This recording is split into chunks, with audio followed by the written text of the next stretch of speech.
say travel broadens the soul, and the food in our favorite hotel restaurants will broaden everything else. I didn't get this girlish figure by eating lettuce and carrots. This is delicious.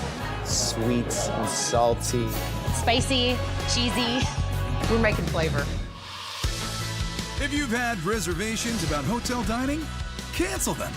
Oh my God. Crikey. Yeehaw! Booyah! Because one bite of these hotel hotspots and you'll never want to leave. I'm staying another night! Oh, yeah.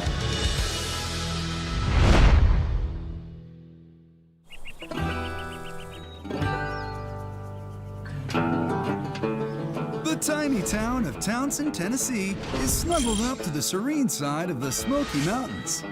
People come here to relax, hike, enjoy nature. We call it the peaceful side. Come into the Smoky Mountains, it's almost like there's a peace comes over you. The 28-room Dancing Bear Lodge is home to the Appalachian Bistro. Their comfort food classics paired with the breathtaking beauty all around will make you want to sit a spell and soak it all in. We came up and spent a night and then came down and had brunch on Sunday. Pulled up and I was hearing banjo music playing for good grief. It was awesome. So kick off your foodie two shoes. Chef Shelly's gonna have your taste buds doing the dancing bear. Yay! Woo! Yeehaw! At the bistro, local rustic dishes get a modern makeover. Feast your eyes on the pork osso buco. I take the ingredients and the cooking techniques from my relatives and ancestors, and what I'm trying to do is give the guests the experience of what I was raised eating and being shown how to cook, the gift that my family gave me. She starts by rubbing a pork shank with cayenne, chipotle, and smoked paprika. You have to season the whole thing. Everybody gets flavor here. It smells delicious. It's smoky, it's paprika-y, and now that it's seasoned, we're gonna let it sit for 24 hours. The pork chills till it fills with flavor. Then, Shelly sears it using the better butter. It's meat butter. That's what bacon fat is. It's meat butter. That sizzle means it's working. This is what you want. Beautiful caramelization, that's lots of flavor. Yes. Taste of Appalachian. The next layer of flavor comes fresh from the Dancing Bear garden in a wave of colors. Purple carrots, red onions, and green herbs. Don't get scared when you see sticky stuff on the bottom of the skillet. We're making flavor. It's all sugar in there, sugar. With a fiery shot of Tennessee bourbon, she deglazes, then braises. Then, while the osso buco is getting oh so beautiful, We're gonna do one of my favorite dishes. It's a much lighter version of a traditional dish of collard greens. These collards came from the garden. They're quite young and tender. I'm gonna add some orange juice, some salt, some pepper, some ginger, and finish them with a little bit of crunchy peanuts. And now we're gonna make this rice dirty.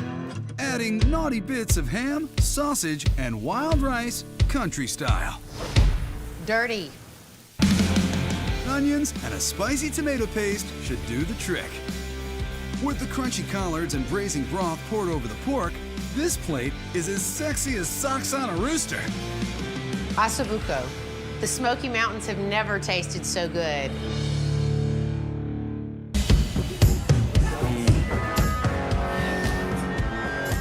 Oh, wow. I mean, look at this. This is so tender, I don't even need a knife for it. The bone just fell out. That's how tender it is. The sauce is really good, but I'm not sure that the meat even really needs it. Fantastic. You still taste the pork, but the seasoning comes right through as well. It's a terrific, terrific meal. You know, if this rice is dirty, I don't want to be clean. So what's the difference between dirty rice and clean rice? Dirty rice didn't go to church. Right, the pork is really good by itself, but the trick, the southern trick, is to get it all together in one bite. You get all the colors in there, you get all the flavors in there, it's delicious. It's porkalicious. Yes. Here at Dancing Bear, it's farm to table south, straight to your mouth. And nothing's more countrified than their country fried hen. The hen's been brining in sweet tea for a taste of Tennessee. And come on, it's the Smoky Mountains.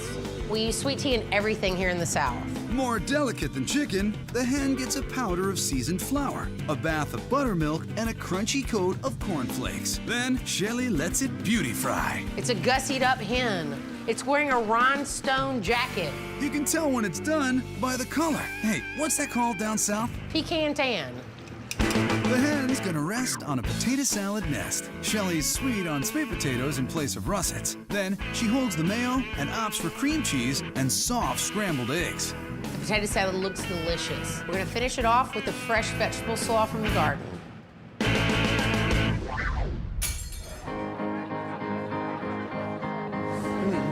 That is like white gold. I can't figure out what it is, but it's good. I like the crunchy outside of the chicken, and then you get the spicy taste as you get through it, but you still have the crunch going.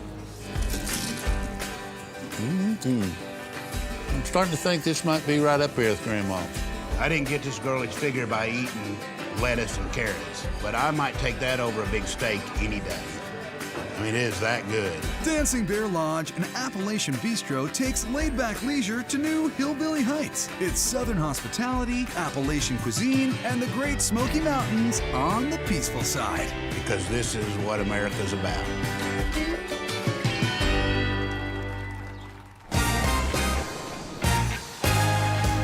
For Angelinos, Palm Springs has long been the choice for a weekend desert getaway. And the perfect place to sip some poolside cocktails is at the Ace Hotel and Swim Club. The Ace Hotel is literally and figuratively the hottest place in all of Palm Springs. It's sort of like an adult playground. In 2009, the whole place got revamped like a champ, but retained its mid-century vibe. And nowhere is that fun and flair more evident than at the hotel's very own Kings Highway Diner. When I walk through the doors, I feel like I'm going back in time. I'm right in the 60s. The ambiance may be old school, but the Alta California cuisine here is cutting edge.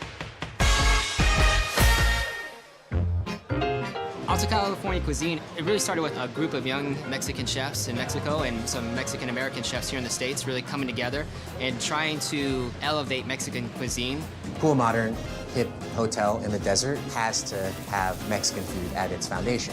Like taking a classic club and turning it into a tantalizing torta called the Samita Las Palmas. My dad worked in one of these classic diners, so for me, a club sandwich is like one of the best things to eat, and I dare say it is the best club sandwich you've ever had, like hands down.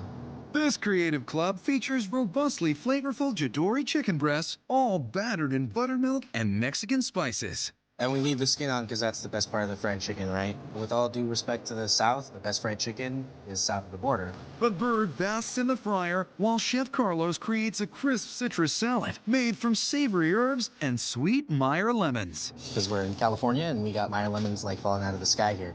Ice. Chef browns some buns, then spreads a little lemon mayo. You know what they say? The more, the mayo here. More mayonnaise. Next, he beans up the buns and follows with a giant scoop of guac. Pile it up with chicken. Cannot have too much chicken. Chipotle peppers do like they do on this desert delicacy. In Mexico, you can't have chicken and beans without a lot of spice. Followed by Oaxaca cheese, aka Mexican mozzarella. And finally, the citrus salad. The Samita Las Palmas. Hot damn, that's a chicken sandwich. It is warming my belly.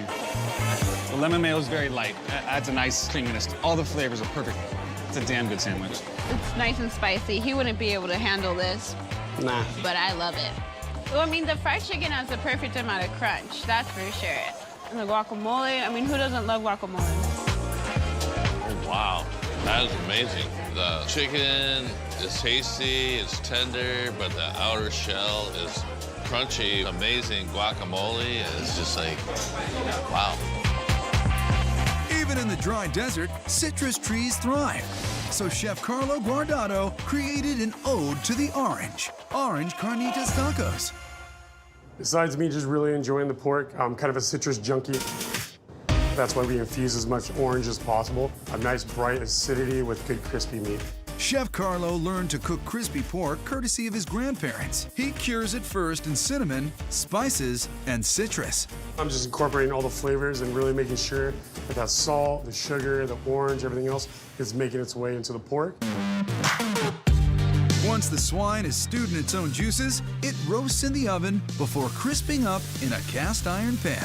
The carnitas signature, that good salt crust on the outside of it, is also what brings out the crunchy sweetness of it. Who doesn't like crispy pork? Tortillas form a warm wrap around the pile-up of perfectly charred carnitas. We don't skimp on the meat. Or on those bounty of beans and this arid climate curveball, crunchy cactus salsa. And there you go, the orange carnitas tacos at the King's Highway Diner in the Ace Hotel, Palm Springs. This is a perfect balanced taco. We got the perfect seasoning on the carne. We got the pinto beans. The cactus on top has that citrus, refreshing flavor. And they're simple but perfect, just like home. I don't even know how you're supposed to eat this. It's overflowing. I've never tasted any flavors like this before. Carnitas is melting in your mouth. It's incredible. For me, it's the pork. Pork is definitely center stage. It's perfect. It's tender. It's really excellent. That meat was perfectly tender. I love the frijoles that they put in there. And the nopales is just the perfect crunch. That was delicious. I'll drink to the taco. Just pull off the road in Palm Springs and slip into a bubble booth at the King's Highway Diner. It's hot. Hot tacos, hot weather, hot women, hot hotel, hot everything.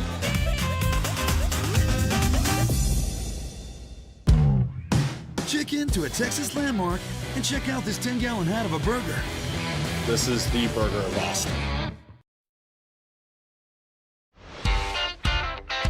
In a foodie-forward town like Austin, it may surprise you to find out the best burger on Hip and Happen at 6th Street comes from a hotel, the Driscoll. The Driscoll is the perfect location because it's literally right in the heart of the city. 6th Street is amazing. It's a bar on every corner. It's a food truck on every corner. It's got live music. And this hotel is the anchor of 6th Street. At this hotel hotspot, you'll find the old-school socializing parlor called the 1886 Cafe and Bakery. This place has been cranking out Texas-sized plates of food for more than 100 years, when it was built by cattle baron Jesse Driscoll. Jesse Driscoll opened this building to rival the big hotels in New York City. You know, he wanted Texas to be on the map just like they were. These days, the round-the-clock party vibe rivals New York City. And when you need a little cure for your vacation excesses, stroll on down to the 1886 and order up a hangover burger. Chef Colton, tell us more. People come to the cafe to cure that hangover after a night out on 6th Street. But you want that burger with a lot of fat, a lot of butter, fried eggs, candied bacon. That's what it's all about. That's quite a promise, and quite a beef patty. Here in Texas, beef is a big deal. This beef is full-bred Wagyu. What that means is you're gonna have a better fat content, it's gonna be more tender, it's gonna have that beefy flavor that everybody wants. Don't mess with Texas and don't mess with Texas beef. If you do, you might have some angry ranchers at your door. The burger hits the grill next to a pile of hash browns broiling in butter.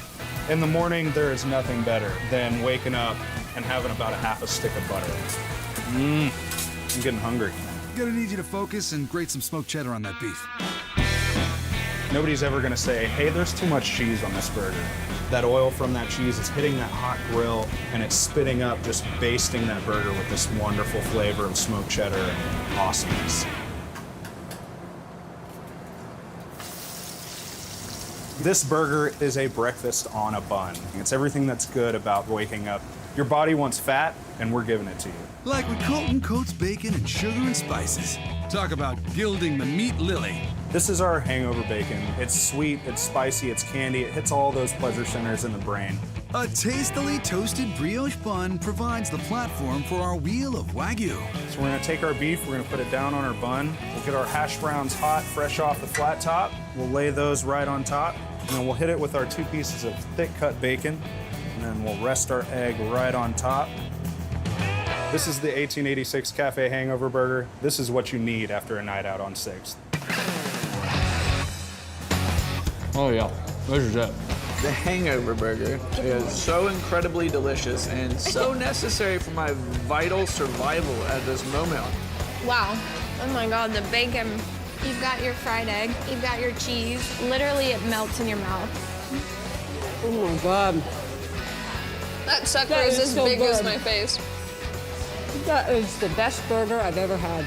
I recently got married, which I thought was the best day of my life. I think that's changed when I discovered the Hangover Burger. There's nothing else in Austin that compares. This is the burger of Austin. The Driscoll may be the epitome of Austin, but that whiff of Paris you're sensing is from their Croque Madame. We wanted to put the Croque Madame on the menu because it's kind of a nod to the French salon style we have going on in our restaurant. If it's French, it's fromage. So Colton mixes up a Mornay sauce with cream, pepper jack, and gooey Gruyere. This Gruyere has a real punch to it. It has that extra little bit of funk. Oh yeah. Ham goes on the grill, then Colton tops it with more of that glorious grated Gruyere. The smokiness of the meat really combines well with the funkiness of this cheese. That's what we're looking for right there, all that melty, gooey, yummy. I want this ham to kind of wrap around that cheese like a nice, comfy blanket. Our soft brioche gets outfitted with a ham blanket and smothered in warm, creamy cheese sauce. With all that sauce, is this even a sandwich anymore? It's technically a sandwich. It's got 2 pieces of bread, it's got some meat, it's got some cheese, but then we cover it in sauce, so I don't know, take your pick. Go ahead, don't let me stop you. And we're just gonna slather the sandwich in it. Oh my God. It's not a proper Madame without an oof on top. This is the 1886 Croque Madame. It's got that certain je ne sais quoi after a long night out in Austin.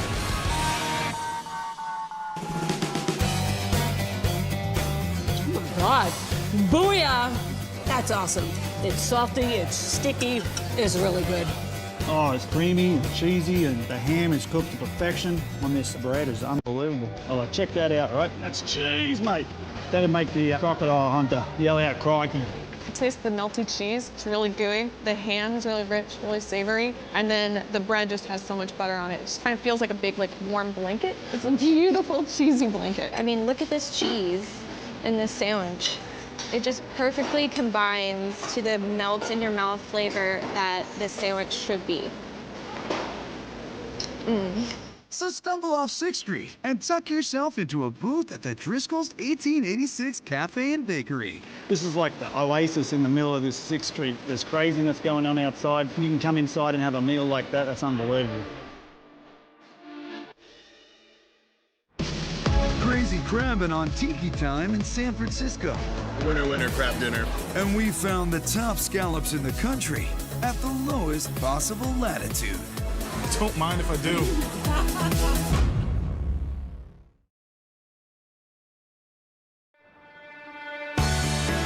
The top of Nob Hill has perhaps the most panoramic view of San Francisco.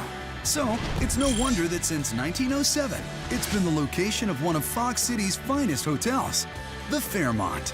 We have a 360-degree view of the whole bay. So that's why we're kind of like the iconic hotel of San Francisco, because everybody looks up and they see the Fairmont.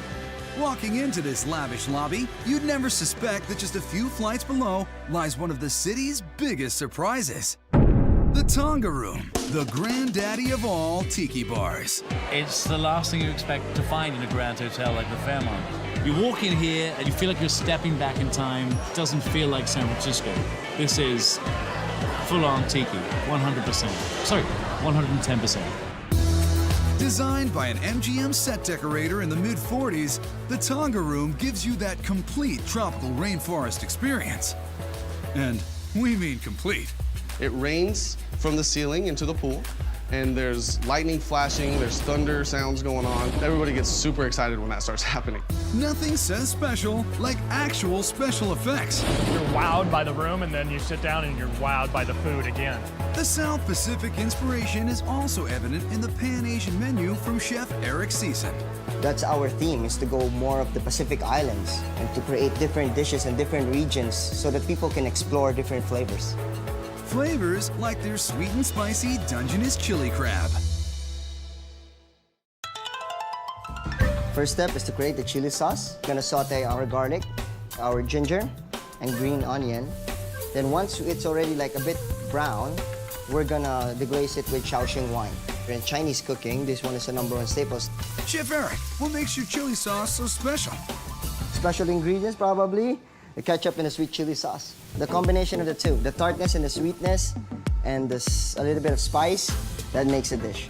And now, the heat index goes up a few degrees with some sambal, a fermented chili. That's it. That's our chili sauce. Sourced straight from the bay, the jumbo Dungeness crab is cut in quarters and pre-cracked to let the sweet heat seep into the meat. What we're gonna do is batter the crab lightly, so we don't want to over batter the crab or else it will lose its flavor. Each piece is dredged in an egg wash and seasoned flour, then quick fried in soybean oil. Smells like fresh crab.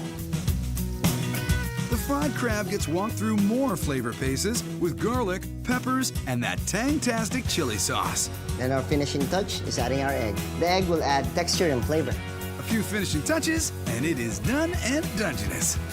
And this is our Tonga Dungeness chili crab. Tiki-inspired cuisine in San Francisco. What? The presentation is ridiculous. I've never seen a crab in this manner whatsoever. It looks good. This coating that's on the outside has all these wonderful, gentle, peppery, sweet flavors. This is really good, guys. Oh, this is fantastic. This is the messiest crab I've ever had in my life, but this is real good. It starts off sweet and it's got a little kick to it. And it's just crispy and delicious. This is finger-licking good crab. It's considered an insult to the Polynesian beverage gods to enter a tiki bar without having a cocktail. And the Tonga Room's Rainmaker is a bowl full of fun. And rum. To make the Rainmaker, we use 3 different kinds of rum. Pineapple, orange, and lemon juices, as well as a few other liqueurs, pack in the Tropic Thunder. Wow. That is an orgy of rum right there. It's sweet, but it's also strong, and it's also spicy, and it's got some tartness. It's got a lot going on, but it all sits nicely together. And what a fun way to enjoy a drink. Drinking out of the same mammoth mug. Another shareable Tonga classic are their char siu ribs. Hey, break me off a piece of that rib rack, please. Char siu is a traditional Chinese barbecue. Char siu means char means pork and siu means pork. Before ancient times, during Chinese period, they cook it with a fork, with a long fork, on open flame. This fork pork is all about the marinade. Eric starts with dry ingredients like sugar, cinnamon, ginger, and Korean kamcho powder. This is the kamcho powder whole, and this one is the one that's powdered already. Kind of like a licorice flavor into it. Then, soy sauce, hoisin, shusing, wine again, sesame oil, and an egg. What we're gonna do is rub it, make sure everything's coated. We're gonna marinate it for 36 to 48 hours. The fully flavor-fied ribs bake in the oven for 2 hours and get served with a side of plum sauce. The reason we're gonna add plum sauce is because the char siu meat is a bit sweet and salty. The plum sauce will add that tartness once you dip in the ribs. Sweet and sticky Tonga Room char siu ribs. Tastes good, right? Yeah. Really good. Cheers. Absolutely perfect. They're moist on the inside. It's exactly how ribs should be. Those are some good ribs. The sauce on it is like so sweet, tangy though. It's delicious. Oh my God. It literally falls off the bone.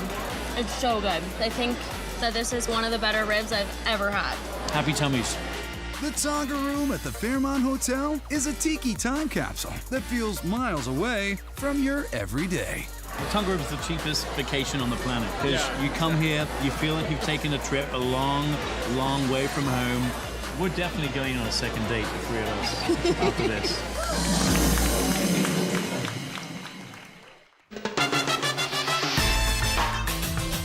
With its gorgeous beaches and devotion to fun, Key West, Florida is a tropical paradise, perfect for recreation, relaxation, and romance, especially if you're staying at a resort right there on the beach.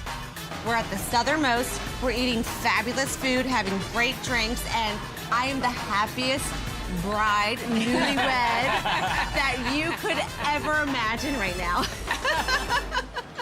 The southernmost beach resort is the farthest south you can go in the continental USA. It's actually closer to Havana, Cuba than it is to Miami, Florida. We like it that way. We like it that way. Gives a little more mystique. With so much celebrating going on here, even the scallops have overdone it. And therein lies a dish, Southernmost Beach Cafe's Drunken Scallops. Where else can you dine 90 miles from Cuba? Come down, have some fresh sea scallops with drunken scallop sauce. I mean, come on, you can't go wrong. Chef Matt keeps the scallops clean and creamy by cooking them in duck fat. It's rich like butter, but it won't get smoky or charred tasting. And for seasoning, just a touch of salt and pepper helps keep that clean theme afloat. We got all of our scallops seasoned up here, and we got our duck fat here ready to go, and then we're gonna drop it like it's hot. How do you know when side one is scrumptious enough? You watch the edge of the scallop curl up a little bit, and we'll start seeing that nice caramel color that will flip. Check out that beautiful color on the scallop. That's what you want. He makes the sauce in his now flavored duck fat with garlic and shallots, the thinking man's onion. Then, everyone's favorite applewood smoked bacon. This is where the scallops get nice and drunk. With seasonal cider beer, duck sauce becomes drunk sauce. We're gonna let this go down about halfway, get it nice and thick and syrupy, and we're gonna go ahead and add our heavy cream to the dish. Matt also adds butter and Parmesan. Then he lets it cook on down. We got bacon fat, we got butter fat, and we got duck fat. It's healthy. After all that fatty fitness, the scallops need a rest. So we're gonna go ahead and make our lobster mashed potatoes now. We got some of our Yukon Gold mashed potatoes.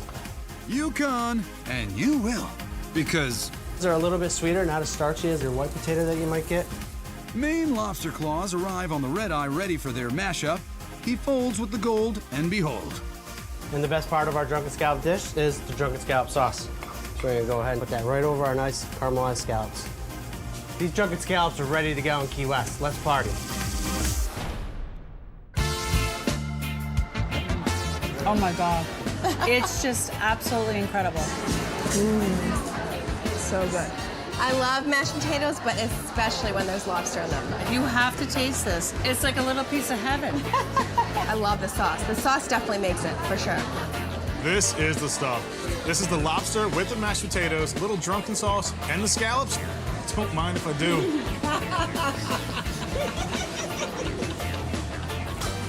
Crazy, crazy. Now you can't visit the Keys without indulging in a little key lime pie. Woo! Best key lime pie on the island. But to really buoy your spirits, how about something a little more grown up, like the key lime pie margarita? It's island lime double time with key lime liqueur and key lime tequila. Then triple sec and sour mix over ice. Mix till nice. It's a pie-inspired cocktail, complete with a rim of graham cracker crust. They're super good, refreshing, perfect for the beach. There's no Key West with no key lime, so you definitely have to have them. Island life. Yeah. Southernmost beach resort has got to be the most tropical, the most beautiful, the most flavorful place to stay and play in the Florida Keys. You need to come here, do what you can. You need to stay at the southernmost point. This is what we do. This is absolutely what we do. Once you get here, you won't want to leave. So she's staying another night. Staying another night. For exotic seafood excitement, it's just a short trip to Long Island. It's crazy how much flavor is in it.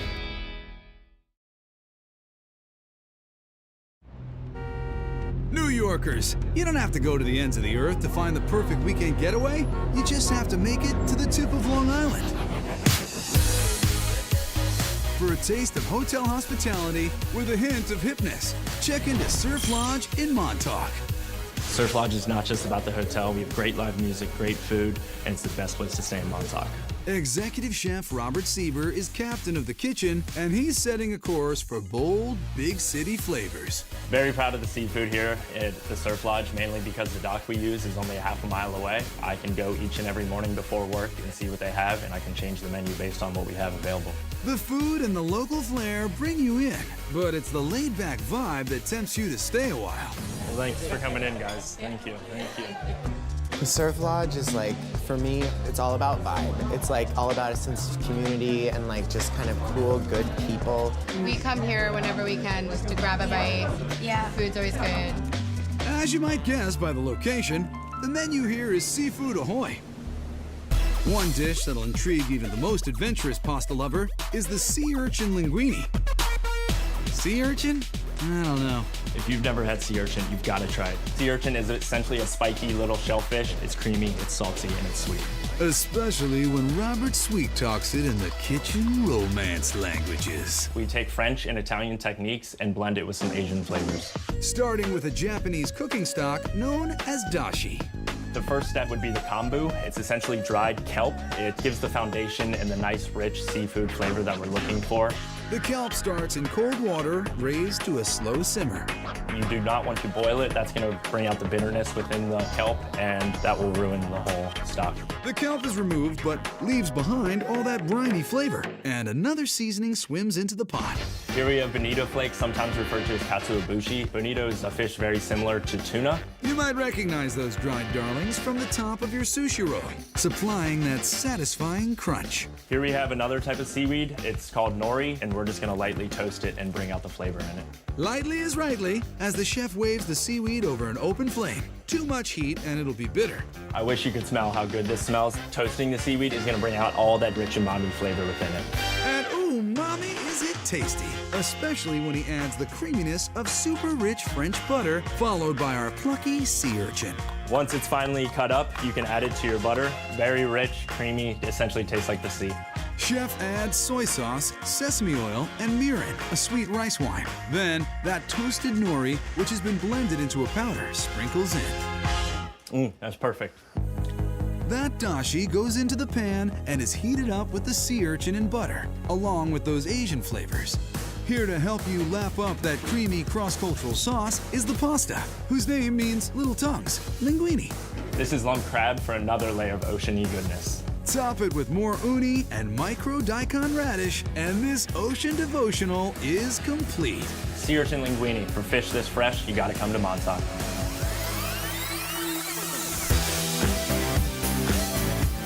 A lot of umami flavor. Has a great balance. The lump crab has also a nice texture that's a really nicely composed dish. There's a little bit of crab meat in this. You get flavor of like the ocean. It's like creamy at the same time. It's really good. The crab and the uni together, it's like sweet and salty. The uni kind of melts in your mouth. Why is it urgent people try this urchin? It's crazy how much flavor is in this. So delicious. For your next nearby island getaway, establish a beachhead at Surf Lodge. It's the Montauk of the town. Montauk vibes. Montauk vibes. That's Montauk. The last place you want to go to have the best time of your life. In the Pacific Northwest, cheesesteak and pizza flavor reach their twin peaks. It's perfect. You can't go wrong.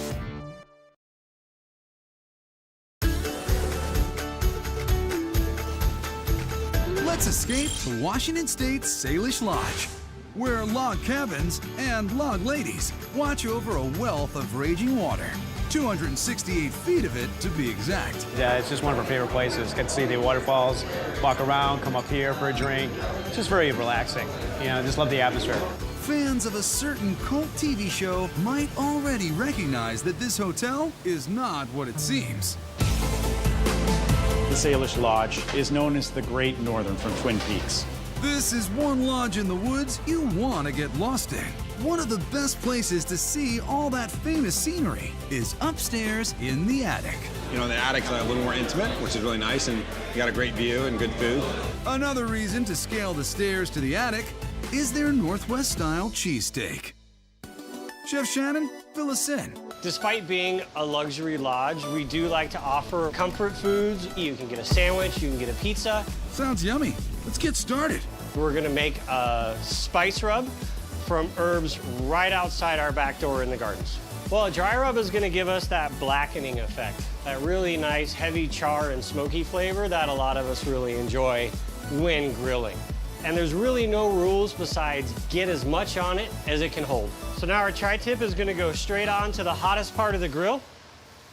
We want this to burn. Burn? Like fire, walk with me burn?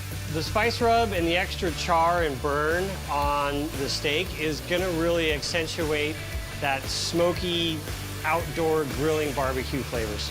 We're gonna flip it over until it's medium rare. Got it. Crispy outside, perfect pink inside. Those are, pardon us, damn fine looking tri-tips. This is just what we want. It's nice and black, really charred and crispy. Those colorful cheesesteak co-stars, onions and peppers, go down on the grill while Chef Shannon whips up a tangy creme fraiche with horseradish and whole grain mustard. It's gonna offset the spice and the richness of the steak.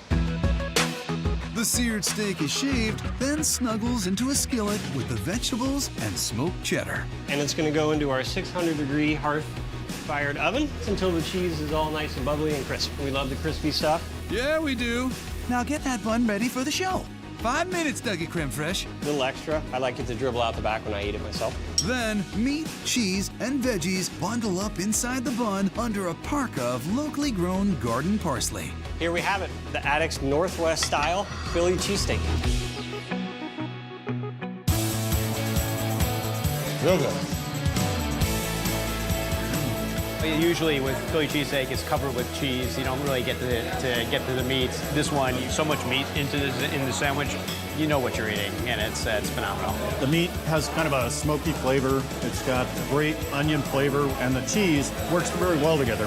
That smoked cheese and the marinated tri-tip on there is just hearty, rich, really good flavors. The honey mustard sauce on there is really good too. I gotta go with the cheesesteak.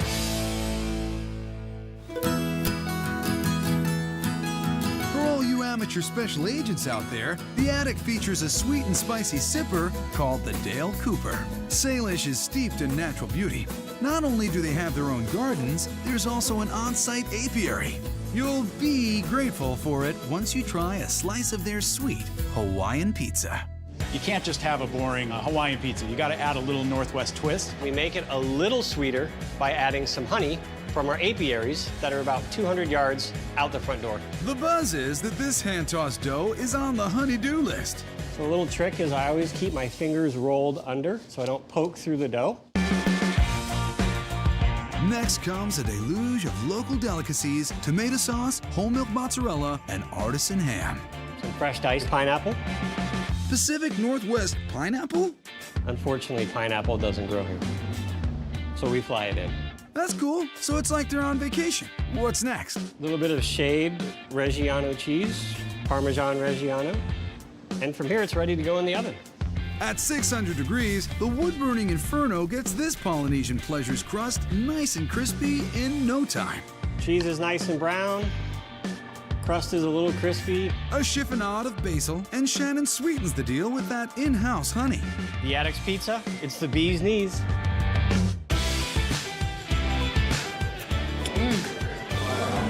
The honey is actually delicious with the ham. It's sort of a sweet and salty with the savory cheese. It really works well together. Things are a bit weird here in the woods. Can you say that one more time? I thought it might be a little too sweet with the pineapple, but it works. Huh. That's better. The pineapple, I think, is kind of the stronger part, but in a really nice way. But the honey just brings it up another level, but it doesn't take away from the ooey-gooeyness of the cheese or the saltiness of the ham. It's perfect. You can't go wrong. So relax by the waterfall and raise an Arnold Palmer to Laura Palmer. You're sure to become a fanatic of the Attic. When it comes to Southwestern meatloaf magic, it is easy being green. Best meatloaf I've ever had. Wow. By far. Yes.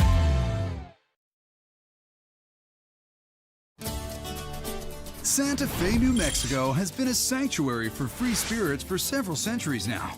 And when the beat of your own drummer takes you through the Southwest, you gotta stay at La Fonda on the Plaza.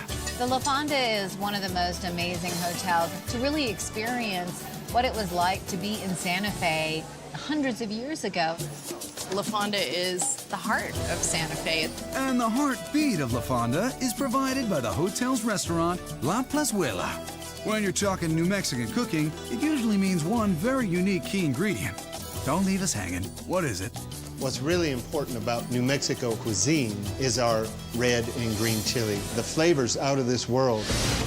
What a lot of people don't understand, all that we produce, 70% of it is eaten by New Mexicans. All those folks in New York and LA, they don't get our chili. They get a little bit, but we get it all. We kind of hoard it. One taste of their signature dish, and you might understand. Behold, the green chili meatloaf.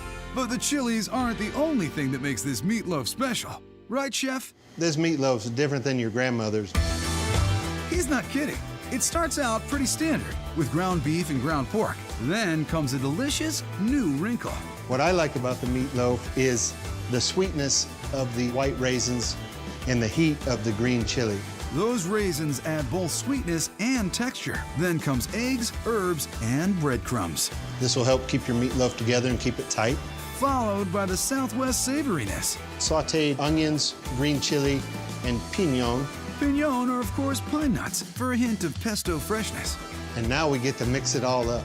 We have a mold here, and we're gonna go ahead and fill it up. This meaty throwdown is about to go down. And what I like to do is try to throw that in there pretty hard so there's not a whole lot of air and we don't have air pockets inside of our meatloaf. And then, of course, he has to get it out of the mold. I threw the meatloaf in the pan pretty hard to get rid of some of the air. I like to knock it down a few times. And that's our little meatloaf right there. Chef bakes that meatloaf on a screen to guarantee even cooking all around. And while that's happening, Lane's not loafing. Now we're gonna put together our spicy chipotle glaze that we're gonna put on our meatloaf. The glazy fare includes ketchup, adobo sauce, brown sugar, and cumin. Pull this meatloaf out of the oven now. It's all just about done. Like a gentleman, Georgia O'Keeffe, Lane paints on the glaze. Pop this back in the oven for about 10 or 15 minutes.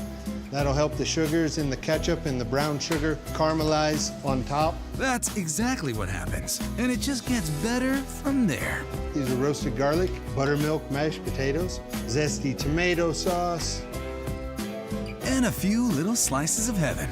Green chili meatloaf, New Mexico style. Flavorful. Best meatloaf I've ever had. Wow. By far. Yes. My Italian grandmother used to make a fabulous meatloaf. She would have liked this one.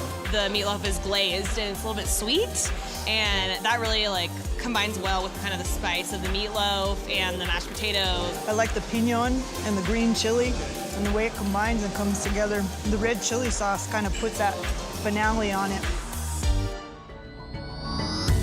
The only thing missing from these hotel hotspots, some kind of do not disturb sign for our forks. You know, come back later. We're eating. Can we get you something fun to start with? Oh my God. Yeah, y'all. Whoa. In food paradise, there's a million new ways to dazzle and amaze with appetizers. Everybody gets what they want, everybody gets what they need. Sliders. Just the perfect combination. Ooh, spicy. You get variety, novelty, and plenty to share with a friend. No need to click on agree to terms. Just enjoy the ultimate apps download. That's what that is right there.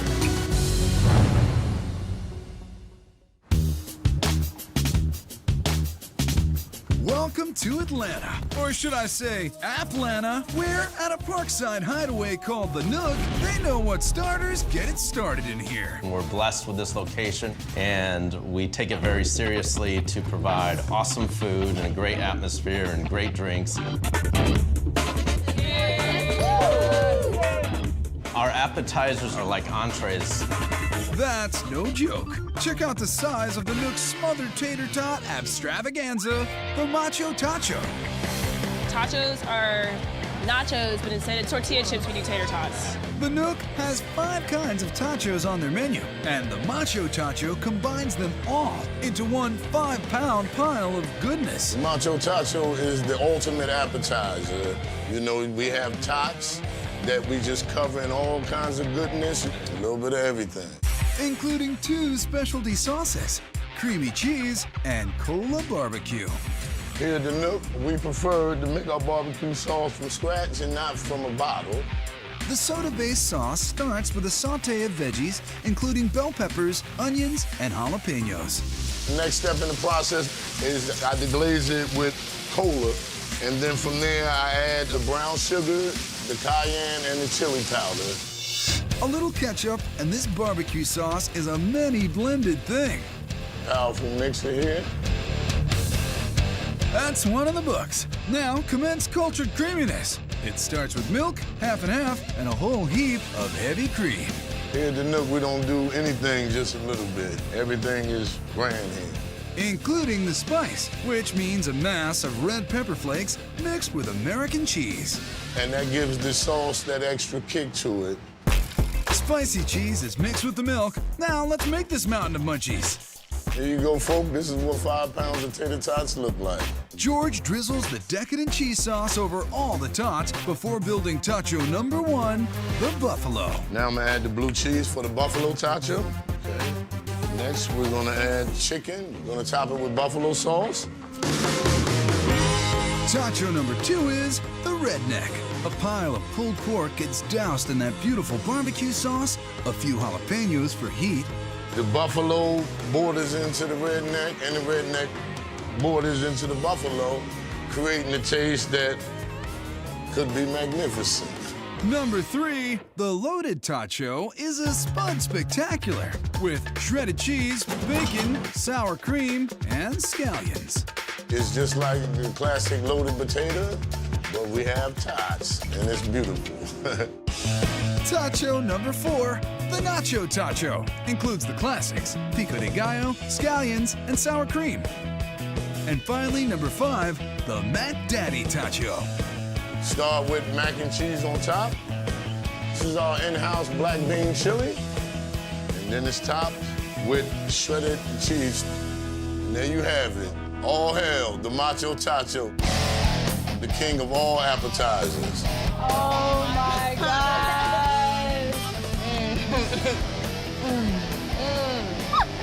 I got the hots for these tots. Ooh, spicy. This is my favorite appetizer in the world. Not only is it the best appetizer, it's the biggest appetizer in Atlanta. You have anything and everything you ever wanted. Bacon, chicken, pork, chili, mac and cheese. Amazing. You get shredded cheese on top of the cheese that you already have in your macaroni. It's like, who doesn't like extra cheese? Buffalo wings are amazing. Tater tots are amazing. Combine them, and they're gonna be the best thing in the world. Don't dive into an app this intimidating without a drink just as gigantic, like the Superstar Fish Bowl, that's made with pink lemonade, citrusy soda, and almost half a bottle of blueberry vodka. There's over 10 shots of vodka in one of our fish bowls. That's potent stuff. There's also enough candy for every Superstar sipper. And one for me. Always. There you have it, the Nook Superstar Fish Bowl.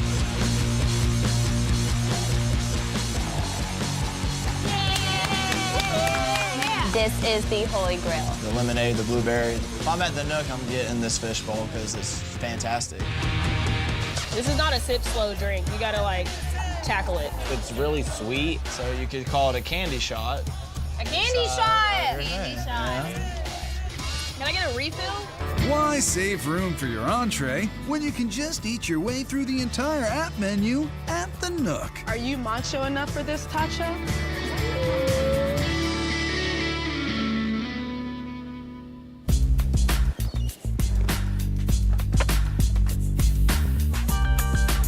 Los Angeles is a town of endless opportunities. And there's one place on the west side where all the A-list apps come together to hang out. Bar food.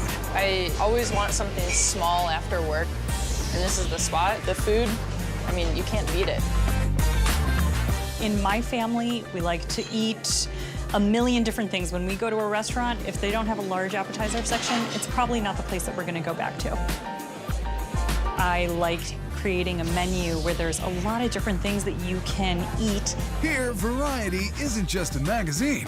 It's the philosophy behind Bar Food's Slider Trio. This dish is great because on happy hour you can get fried chicken, a buffalo, a meatball. You can mix it all up and get a bunch of different flavors. Chef Johanna starts with the colorful co-star of their buffalo slider, the blue cheese slaw. You're not getting an overpowering blue cheese flavor, but you're really getting that lovely blend when you bite into that slider of a little bit of blue cheese, that crunch, basically like eating a chicken wing on a bun. Cabbage cuts blend with shredded carrots and a savory sauce made from mayo, sour cream, and a little lemon juice to keep it light. Anyone can make slaw, but ours has that nice little zing with the addition of blue cheese. Good enough to eat with a spoon. But wait till you try it on top of their crispy fried chicken. It is just a childhood love affair, right? Everybody loves fried chicken. I don't care who you are. Even if you're vegan, there's a vegan fried chicken out there for you.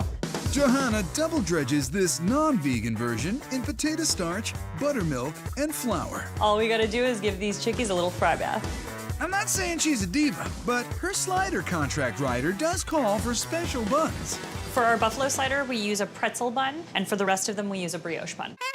The hearty little pretzel roll really stands up to all that spicy sauce that's slathered on the chicken. We really just want to cover it in buffalo sauce. Yeah, you do. A little blue moose slaw. And moving on to slider number 2. Keep that slider party going. This crispy chick slides into a brioche bun with lettuce and pickles for a classic Southern-style fried chicken slider. So simple, so tasty. These sliders are fantastic. I can't get enough of them. I eat them all the time. For sliders beyond the bird, Bar Food also boasts a homemade meatball smothered in marinara and tangy pulled pork with pickled onions. Choose your favorite 3 or go ape on these apps and get all 4. Bar Food sliders. These apps are an easy download. It tastes like home, man. I'm from Buffalo, and this is the closest buffalo sauce that you're gonna get out here in LA. When you're biting into it, you get a little bit of that crispness, that blue cheese. That's just a solid meatball. You know that old saying, like, it's a spicy meatball? That's what that is right there. The heat with the buffalo sauce, the coleslaw, they're like really complement each other very well. It's awesome. My personal favorite is the Southern fried. That thing is great. A little bit of mayonnaise, lettuce, and that pickle just kicks it right over. Sliders! Next, Bar Food ups its aptitude with their mac and cheese bites. You can get a bowl of mac and cheese anytime, most places, but it's really awesome to be able to get a mac and cheese snack. This snack attack starts with buttery bechamel, blended with the grated goodness of 2 kinds of cheese. The sharpness from the cheddar and then the Monterey Jack just kind of evens it all out. The silky sauce just melts all over that mac. This is looking exactly how we want it to. Nice and blended together. Johanna molds the macaroni into a sheet tray, then an overnight nap in the freezer forms some delicious cheesicles. All we've got to do is cut it, batter it, fry it, we're ready to go. A little fry time, and frozen becomes golden brown and gooey in mere moments. You can just hear the crisp when you pick them up. I just want to eat one right now. Don't forget a side of spiced marinara for the dipping. Magnificent.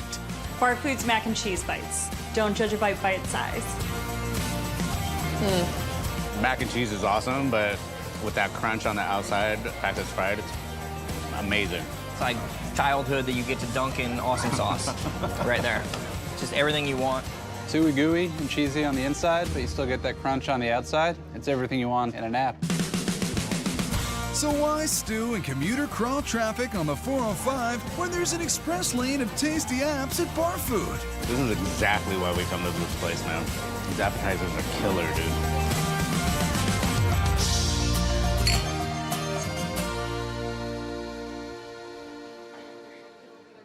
In Detroit, apps are all about supply and demand. As in, we demand a larger supply. Yes, please, and thank you.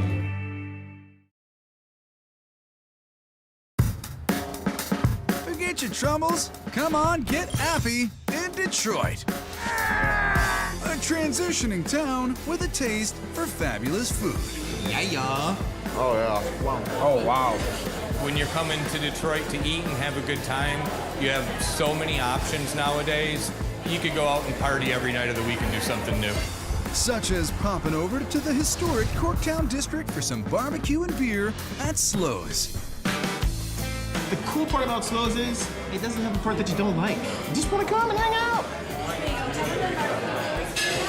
You cannot get apps like this anywhere in Detroit, anywhere else. You guys, we got 3 wings in and 2 pork enchiladas. For me, appetizers are important. I can make an entire meal out of appetizers in a restaurant, and I want to know that people can come in here and do the same thing. Oh, yeah. Nothing says starter like a nice meaty chicken wing. But this ain't Buffalo.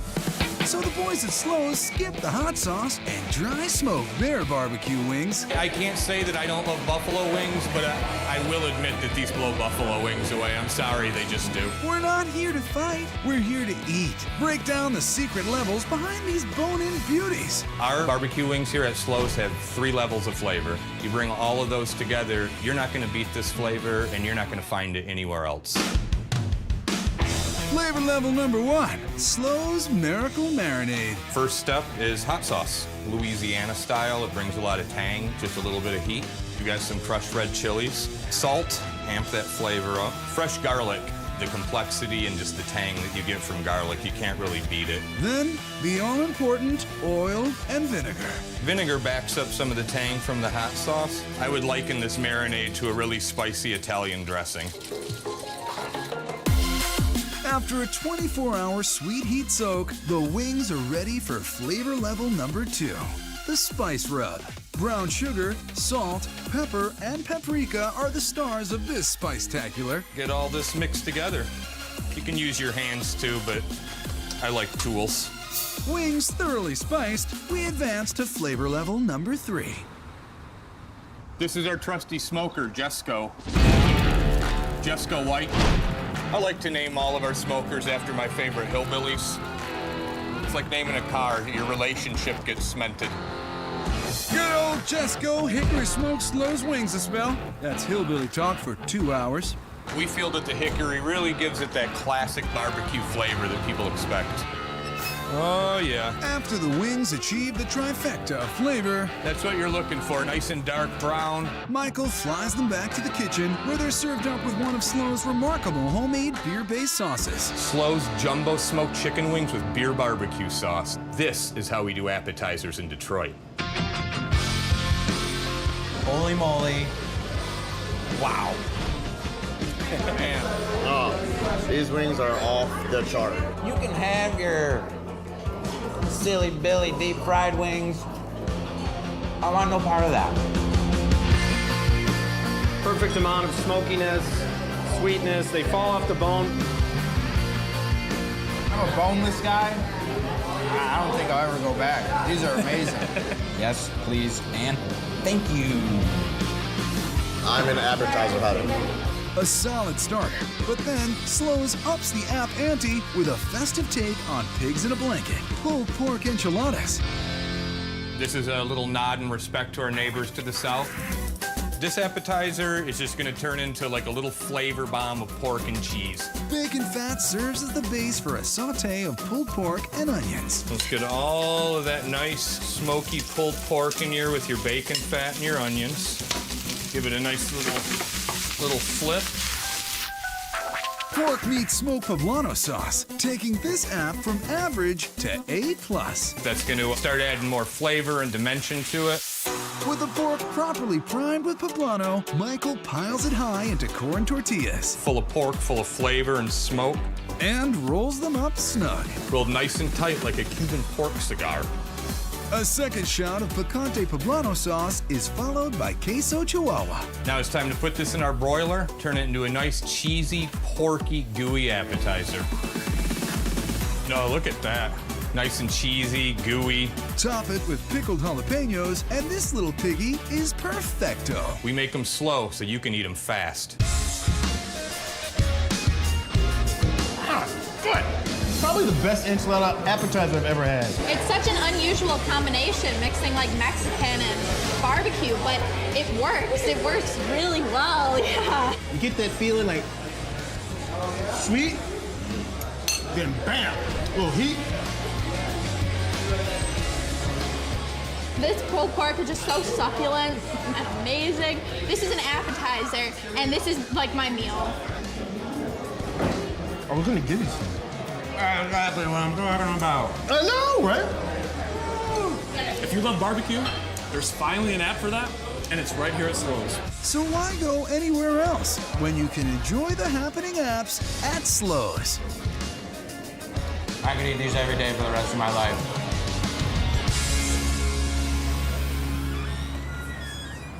In Chicago, we explore the healing effects of cheese fries. Oh, this is gonna feel good going down. And in Milwaukee, we break down the anatomy of a great appetizer. The pork belly comes from here.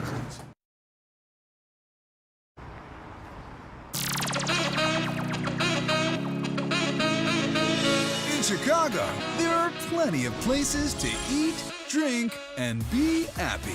Chicagoans love their food. They love their booze, obviously. They love their sports. There's so many different options. At the absolute top is Woody's Flat. Their appetizers are amazing. The hardest decision of my day is which app to pick from Woody's. They're all so good. So you can walk in here and have some of the best appetizers in the whole city. We're not just gonna make an app, we're gonna make the best app. To truly appreciate Woody's, just dive into their dive bar fries. If you want perfect abs, go to the gym. But if you want perfect apps, you go to Jim. Chef Jim. Let's meet your chili meat. It's a combination of chuck, short rib, and brisket that really gives this chili a beefy, meaty flavor. And those spices? I could tell you what's in this blend, but unfortunately, if I did, you'd end up in cement galoshes at the bottom of Lake Michigan. His spices may be secret, but the real secret here is beer. We use a nice, rich, thick stout. You gotta have beer. Then roasted beef stock, stewed tomatoes, and beans. This isn't some Texas chili. This is real Chicago chili. His chili cooks for 3 hours. So, let's go queso. This is what holds the whole dish together. Literally. It's beer queso. It's beer, it's cheese, mixed together. It's a work of art. American cheese, hot peppers, heavy cream, and more beer. Rich, cheesy, beery goodness. Beer queso. Now, Jim applies the toppings to the fries. And cheese at its very best. This is Chicago. It's how we roll.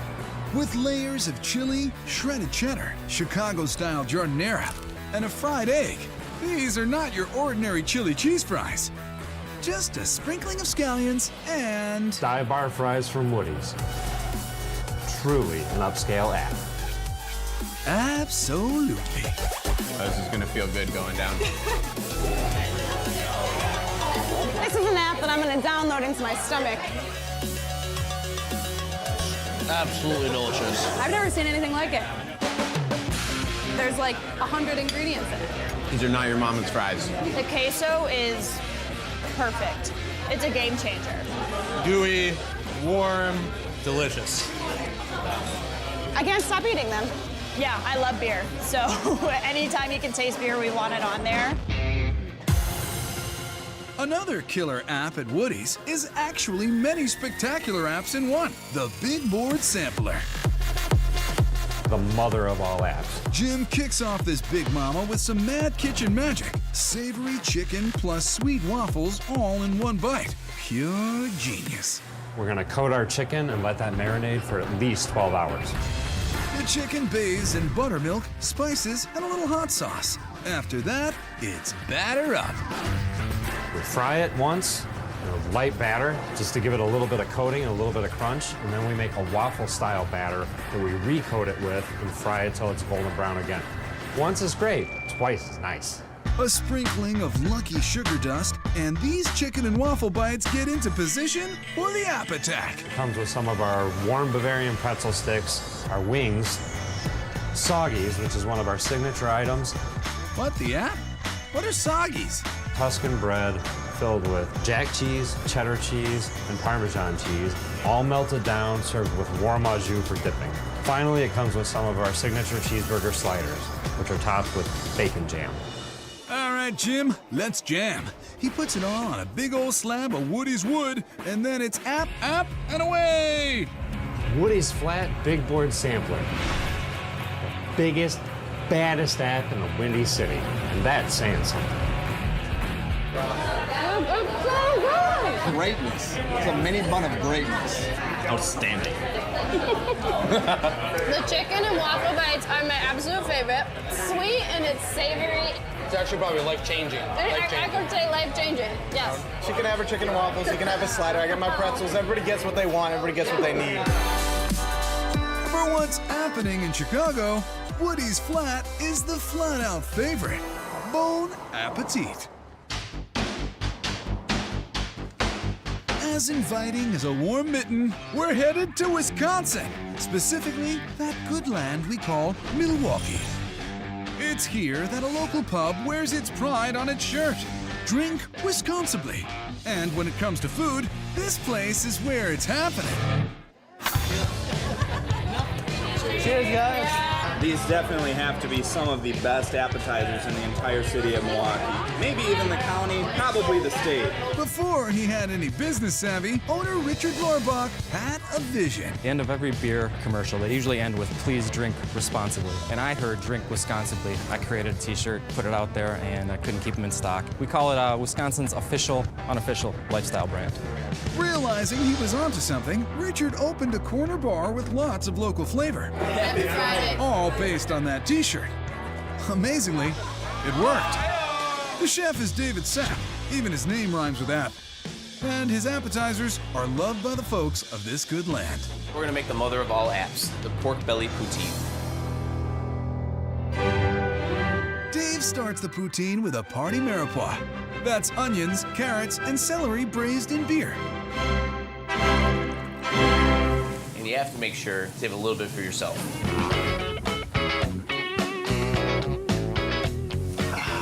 Delicious. Their take on this classic from the Great White North includes some Wisconsin-sinful ingredients, with pork belly taking front seat. The pork belly comes from here.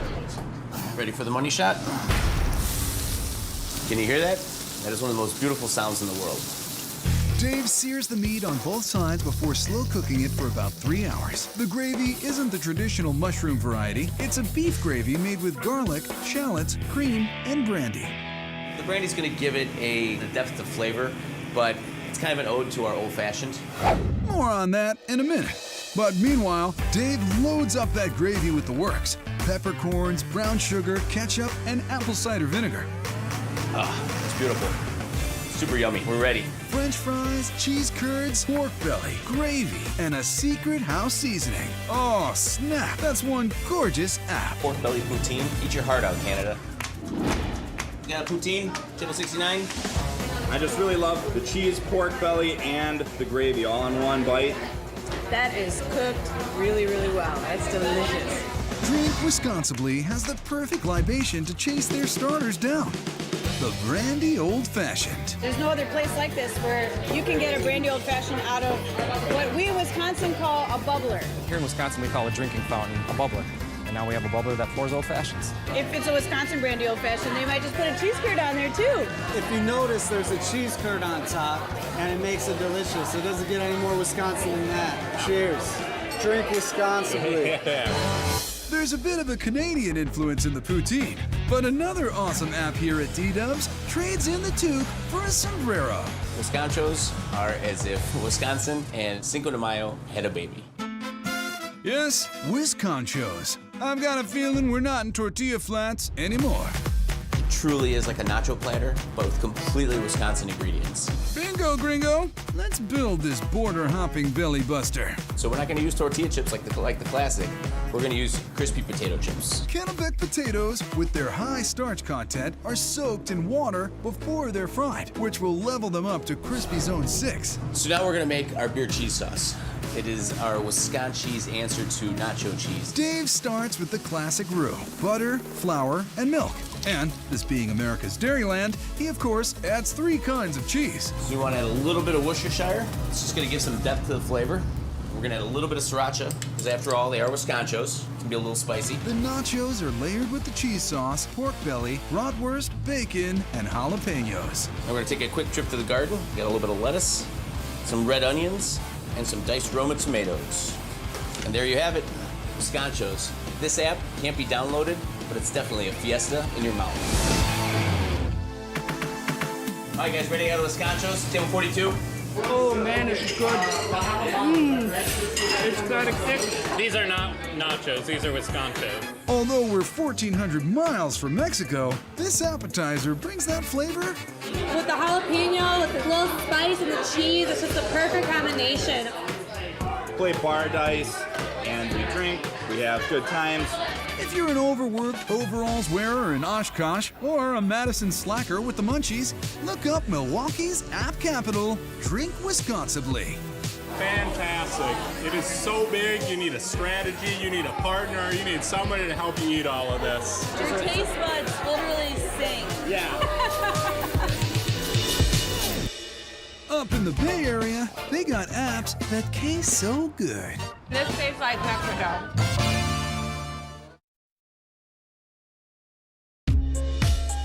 They say there are as many great Mexican restaurants in San Francisco's Mission District as there are stars in the sky. Mission District is the heart of San Francisco. Has a lot of history and a lot of great food. The nightlife is incredible. If authentic South of the State starter sounds like your get down, say hola to the Velvet Cantina. It is the best location to start your night in San Francisco. Great apps, great drinks, great atmosphere. What else could you want? How about the uproariously bold creamy cheese and charred chorizo of the Cantina's Queso Macho? The queso macho is a perfect appetizer to start your night off with. At the risk of sounding boastful, I think we have the best queso in all of San Francisco. If anything, he's being modest. Regulars are dying to know the secret of Matt's Carne-rich queso. This recipe has remained top secret for 10 years, but you're in luck because we're going to share it with you today. Thanks, buddy. First secret, heavy cream combined with Jack and cheddar cheese equals yes, please. Stir that in, and then for good measure, we're going to add a little bit more cheddar and a little bit more Jack cheese. It's starting to look pretty creamy and delicious. Next, he adds some serious Scoville points with ground chili de arbol, also known as bird's beaks. And now our queso is starting to get a little bit spicy. I'm gonna imagine myself surrounded by a blanket of chili cheese. What are you gonna do, Matt? Next, we're gonna add our minced garlic, our white onions, diced tomatoes. Poblano peppers complete the Christmas-colored concoction. Then the veggies cascade into the queso, followed by a robust roux. It's definitely cheesy and gooey. Matt apps the ante with the captain of the spicy sausage team, chorizo. This dish is definitely all about the layering. So why not lay some guacamole on us? It's gonna give a nice, fresh, cool counterbalance to our sausage and cheese. Couple of chips for the dipping, and now you know the secret of true happiness. Queso macho for the macho appetite. It's a full Mexican meltdown, app style.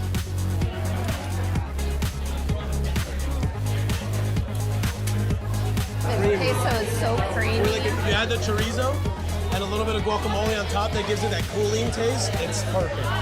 Savory, it's a little spicy. The meat is so good. It's so tender. Easy, creamy, but that kick. So fulfilling, so amazing. The Velvet Cantina also managed to distill the full festive flavor of Mexican into one tiny glass, the Mango Habanero Shot. The key component in our mango habanero shots is our mango habanero salsa, which we make in-house. The salsa does the cha-cha-cha with the house-made sweet and sour, and a tipple of tequila completes this spice bomb. It's gonna start sweet and end spicy, kind of like a successful first date. I'll have to take your word on that. Delicious. So good. That kick at the end. So you're gonna taste the tequila, you're gonna taste the mango, and you're also gonna taste that habanero bite. So you'll shoot it, and it's like a couple seconds later, you're like, whoa. I mean, you seriously can breathe fire. The extravaganza doesn't end there. Check out Velvet Cantina's massive flour-powered cornbread sopes. Sopes are a traditional Mexican street food snack that is typically made with matzo corn flour, but our sopes are a little bit different. Sopes are like the tostada's cuter cousin. These are our form tarts. As you can see, they kind of look like a small version of a strawberry shortcake. Matt flash fries those puppies and loads them up with frijoles and their special California chili-coated velvet chicken. Chili California is a fairly mild chili with rich, bold flavors, and as you can see, a beautiful red color. Then Jack and salsa mixed with sour cream and cilantro pesto, and it's a piñata of picante. And we're gonna cap it all off with our Mexican coleslaw. And these are our cornbread sopes. Vibrant in color and oh so delicious. You have to have a bite. Oh my God. It's like cornbread, which everybody loves. And then like a marinated chicken, sour cream, cilantro. But it's just all kind of like melted together in beautiful deliciousness. It's probably one of the best dishes here, for sure. You taste the coolness of like the sour cream drizzle with a little bit of cilantro, the spice of the meat, and it's just like a little pocket of heaven. To send your taste buds on a vacation to Acapulco, catch the next cable car to the Velvet Cantina. Literally walk through the doors, everything is left behind, and you are here to have an amazing time and have great food and enjoy yourself. How do you sum up San Diego's perfect Italian appetizer in 5 words or less? Beautiful, crispy balls of deliciousness. The idyllic weather of San Diego is pretty close to Italy's gorgeous Mediterranean climate. Maybe that's why locals got one of the country's best Little Italies. It's one of the best neighborhoods in San Diego, and everybody wants to live here because you are close to the water, you have restaurants, you have bars, and wonderful buildings. At Manello, as in Italia, appetizers aren't an afterthought. They're a whole laid-back mindset known as aperitivo.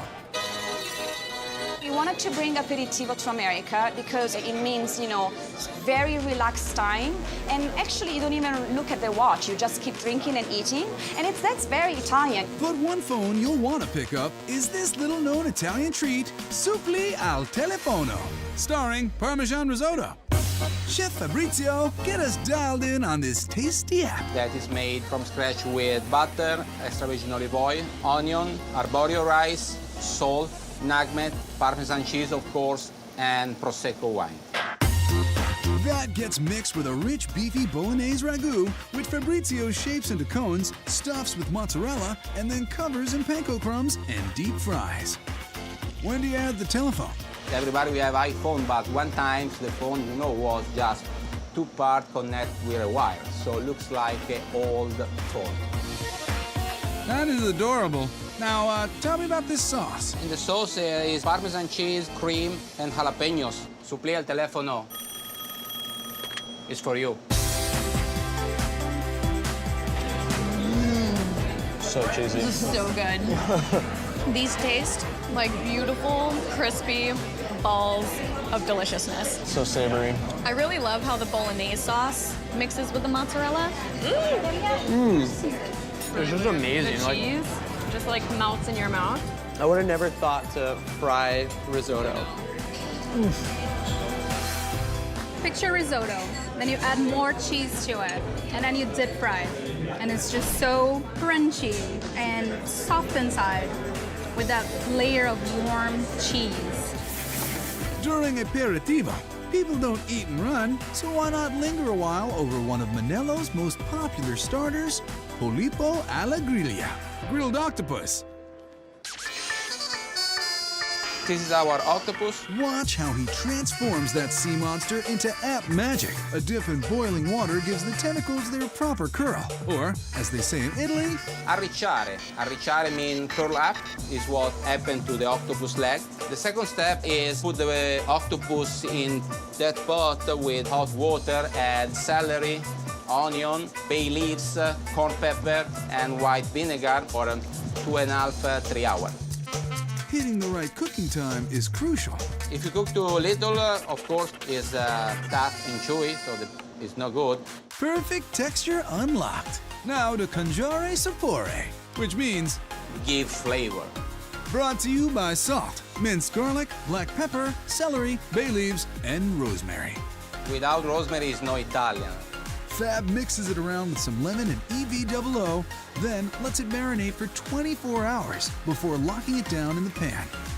Plate it up all nice and pretty, and... This is our polipo alla griglia, grilled octopus. Perfetto. Make that Octo Perfecto. So amazing. What's the taste compared to? I don't know, isn't octopus the steak of the sea or something like that? It's amazing, and you're gonna be blown away by the taste. It's butter soft. This is seriously butter soft. You don't even need a knife. Talk about that for our octopus novices. Does it have an odd, chewy texture, or? Absolutely not. The texture is so smooth, not chewy at all, and it's so full of flavor. You can tell that it has been marinated for a long time. Italianize your happy hour at Manello, where they put the app into Appian way. This appetizer is definitely better than most meals I've had at other restaurants. It's like they have the textures, they have the flavors, and it's like the whole package in one place.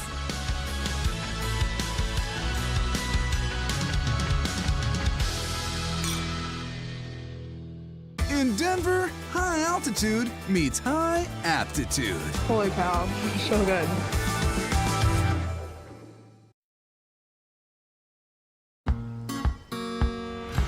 If you're truly tapped in on apps, you know that a trip to Denver always delivers on deliciousness. Oh my gosh, I love Denver. Denver is a lively city. There's always something going on. I think you mean happening, especially when you're sampling the starters at 5280 Burger. Boss hog, no bacon. It's very important in a burger place that you have great appetizers. And we wanted to make sure that the first thing that they put in their mouth was absolutely awesome. Like Chef Derek Barill's brainchild, a brilliant burger and Chinese takeout combo, cheeseburger egg rolls. Why not just put a whole cheeseburger into an egg roll? This bookend burger begins with Angus beef. The patty's placed on a flat top next to an onion so sweet it remembers your birthday. I love hearing that sizzle. We got our onions cooking, we got the fat from the beef. We're gonna chop our burgers up, and we're mixing all that flavor together. This flavor he speaks of involves all the usual burger suspects, including smooth Colby Jack cheese. So in every single bite, you get a tomato, you get the burger, you get the onions, you get the lettuce.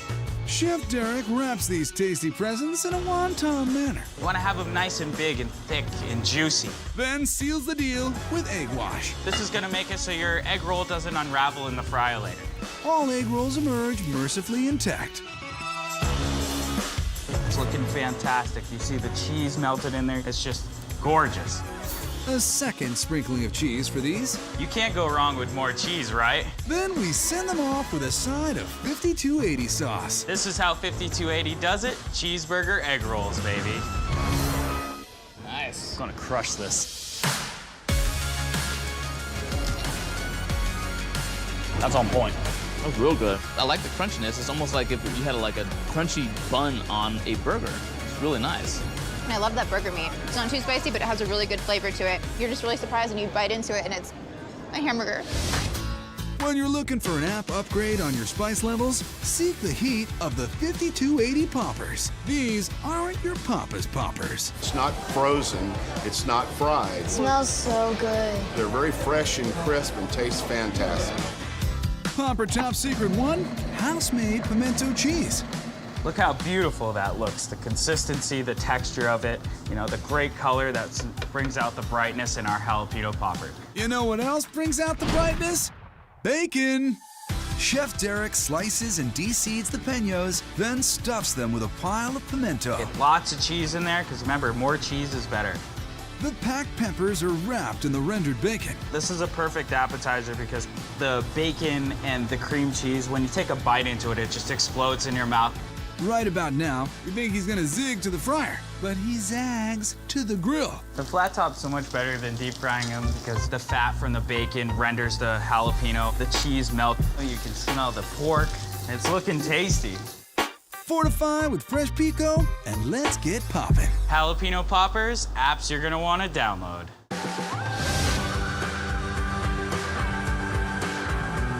Holy cow, so good. I'm surprised that they could melt the pimento cheese in there and still make it crisp throughout. It's really good. I liked how crispy the bacon was, but not like too crispy.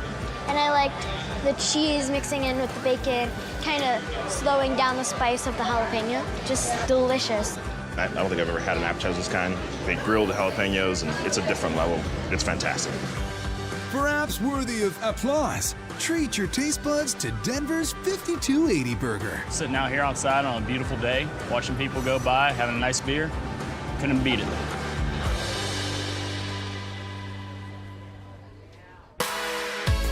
They say it's not how you start, it's how you finish. And with apps this delicious, it's easy to finish, but hard to say goodbye. Is it hot in here, or is it just this food? Oh my God, oh my God, oh my God. Woo! Woohoo! Well, the best spicy dishes bring flavor with the fire. It's not just spicy that eats your mouth up. It takes me home. It actually tastes like fire and lava.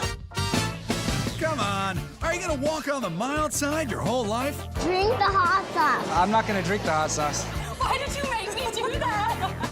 Roll the dice on extra spicy. That's hot. Woo! Straight fire!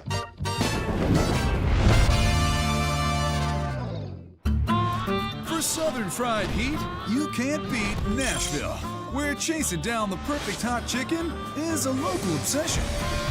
What people are drawn to in Nashville style is it's legit. It's real spice, real chicken, real food. Occasionally, that obsession becomes so powerful, you might as well go ahead and open up your own restaurant. That's how Nashville got blessed with Pepper Fire. I woke up in the middle of the night, and I swear to you, all I wanted in life at that point was more hot chicken. It just grabbed me on a deep level. I have been craving it every day since. To feed his burning desire, Isaac fires up his own flavorful take on the Nashville classic. As hot as you can handle and as sweet as apple pie. At Pepper Fire, you don't know Jack till you've had the Apple Jack. We're going to start making the base of our Apple Jack, which is our deep-fried grilled cheese sandwich. Isaac spreads mayo onto Tennessee toast and fills it with pepper jack cheese. Question? Why do we use pepper jack cheese? Gotta have a little heat in the cheese. Gotta have a little heat with the heat, with the heat, with the heat, with the heat. He doesn't miss a beat. Then Isaac cuts on the diagonal because everybody knows triangles taste better. After an egg wash and a crunchy coat of panko, the triangles become fry-angles. Why fry the grilled cheese? For health reasons mainly. Anytime you fry something, it seals in the vitamins and minerals to keep them from escaping. His humor may be dry, but his chicken is moist and tender. To make our chicken tenders, we're going to start with great, fresh, natural chicken. The chicken also gets an egg wash. What's the skinny on all the dippings? Put an egg wash because that's what Southerners do. And then we're going to put them into our flour. It's got all of our spices in it. And the specs on those spices? I cannot tell you our secrets. Our mantra is flavor first, heat second. Isaac drops it like it's you-know-what. Then he fries it till the color is a grand old coppery. That chicken looks good. Good and crunchy and golden brown. Then into the super secret hot sauce. It'd be nice if you could get a little more specific on the spices. And it's got all kinds of things that, honest to God, I can't tell you anything about. He may not be able to divulge what's in their heat shakes, but he can give us a breakdown on the levels. We have 6 heat shakes, starting with light mild. Got great flavor, a little bit of a kick, but it's going to be like a medium to a hot buffalo wing. Then we're going to go up to mild, medium, hot, the X, and then we go to double X, which is where we're going to land today. This stuff is hot. It's got the Carolina Reaper in it, which is about 2 to 2.2 million heat units. It is going to light you up. Burn, baby, burn. Isaac stacks the chicken on the grilled cheese, and then... This is an homage to my grandmother when we used to go to family reunions and pick those apple trees clean and bring them back and eat them all year long. The apples just add the perfect amount of sweetness to it. Making sweet music in the Music City. Now harmonized with crinkled fries and some good old Southern fried okra. Now I give you the double X Apple Jack. If you can't stand the heat, get out of my chicken. Southern discomfort. Ooh, I can feel the heat. Yeah, you can. Feels good. This is hotter than 2 hamsters making whoopee in a wool sock. Well, it is hot and it's very tasty. With the apple, superb. Some people don't get apples, Who but wouldn't get I apples? get crazy people. That is just the right amount of sweet and spicy. I can't imagine eating it without apples. Oh my God. Are you telling me there's a grilled cheese sandwich under here? Fried cheese sandwich. My eyes are getting a little watery. And when they say cheesy, it's cheesy. You're cheesy. I'm sweating, I'm crying, you feel it, but it's delicious. It's worth it. I'm trying to figure out if you're crying or sweating right now. It's a little bit of both. It's Tennessee nice with Nashville hot spice at Pepper Fire, the top pick in hot chicken. Burn, baby, burn. Cheers. Cheers.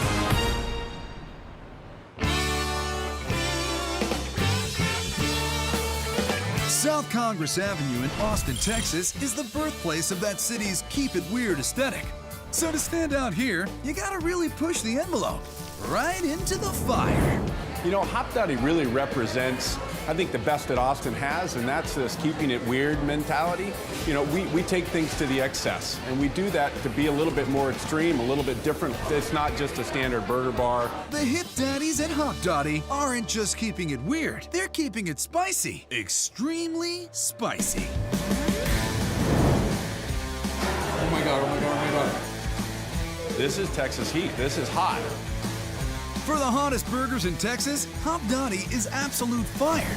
They go there using two of the world's most lethal chilies, the Scorpion and the Carolina Reaper. Quick question, Jeff. Are you insane? People wanted something more. They wanted something hotter. So instead of stair-stepping it, making it a little bit hotter and a little bit hotter, we just said, you know what?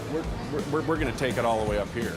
At the top is the spiciest thing on the menu, the Ghostland Burgatory. We're talking sign a waiver and notify your next of kin spicy. Chef Stephen Banbury starts his scorched earth recipe with his sadistic ghost chili sauce. This burger's gonna push the spice boundary beyond anybody could imagine. Jalapeno, serrano, and habanero chilies go into this sauce. But let's get right to the hot goss. The three chilies that we're gonna be working with are all from India, the mecca of spicy food. We got our ghost chili, which is in the name of our burger. This thing, it hurts. It hurts a lot. As if that weren't haunting enough. This is the Scorpion chili. Second hottest chili on the planet. This thing's off the charts. It's kind of like dropping a nuclear bomb into any bit of your food. I don't suppose it's a chili called the Fluffy Kitten? Finally, the hottest chili on the planet. This is a Carolina Reaper. As you can tell, I'm wearing gloves because I would be too afraid to even handle this chili. The Carolina Reaper is 1.5 million units on the Scoville scale. That's 1,500 times hotter than a jalapeno. So, Steven's got to suit up with goggles and a respirator.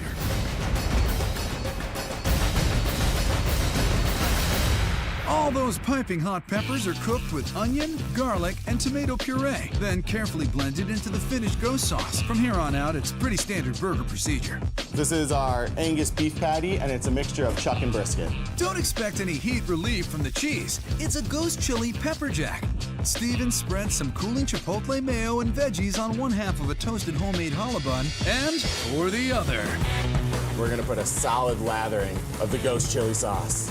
Hottest thing you are ever going to put in your mouth. Since he legally can't add a lit stick of dynamite, he lays his patty down with fresh chilies instead. And the madness begins. This is the Ghostland Burgatory. It'll blow your socks off and your top off. You all ready? Yes, do it. Oh my gosh. My lips are on fire now. A tear just dropped right there. That is a freight train of heat. Mouth on fire, mouth around, burning immediately. That's hot. It's just a big ball of fire. The sauce is really good. Everything is really good, which makes me keep taking another bite. And I'm not a big spicy food guy. On a scale of 1 to 10, that's 11. Like that's like insane. Yeah. That's ridiculous. Yeah, I'm out. I can't do another one. I might have a panic attack. If you weren't born with an asbestos-lined mouth, there are slightly milder options at Hop Dotty, like the El Diablo. The fiery backbone of this pesky devil is salsa roja. Steven cooks down the ho-hum hotness of jalapenos, serranos, and habaneros with chipotle puree for a smoky depth of flavor. It's just hot enough where it's gonna burn you for a good solid hour. Not absurd, but you still gotta be slightly insane to try to eat this. The The same seasoned house patty, pepper jack cheese, and caramelized onions hit the bun before he continues the rain of fire. Final touches, we're gonna add the fresh habaneros and serranos right on top of the patty. Gives it a nice little fiery kick. Finish and round it off, we're gonna add our salsa roja. Who's ready to do lunch with the devil? This is the El Diablo. Get ready to dance with the devil. It's creeping up to my eyes. my tongue is on fire. Try this one. I don't know if I can. It's delicious, actually, but it's hot. I taste sweet and hot and fire. And lots of fire. The burger is just so good, and I want to eat more, but the spicy is like kind of keeping me from wanting to do that a little bit. Even the so-called mild spice at Austin's Hop Dottie will have you questioning your friendships. Why did you make me do that? Yeah, I'm the spicy one of the group. I always eat the spicy stuff, so this is fun for me.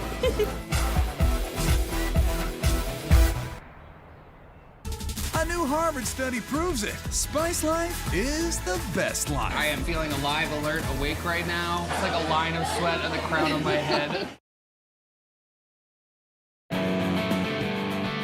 For centuries, Cambridge, Massachusetts has led the nation in education, innovation, and scientific overanalyzation.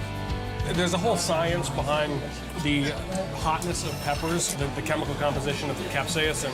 Yeah, now I'm starting to feel it. And for 30 years, the East Coast Grill fed those hungry minds some of the spiciest, most mind-awakening foods the planet has to offer. Here at East Coast Grill, we serve bold, spicy equatorial cuisine. Equatorial cuisine means a spice ring around the world. The closer to the equator, the spicier the food. I am feeling alive, alert, awake right now. For owner Mark Romano, cuisine from the spice ring led to wedding rings. I came here as a customer 25 years ago. My future wife was working here. I met her, fell in love, and this place has a special place for us. So, when East Coast Grill closed, they bought the place, and they're keeping the food true to that hot and spicy tradition. I love spicy food because it hurts a little bit, but it makes you feel so good. Just like love. One of their most popular pain meets pleasure creations, the hellacious sausage bomb.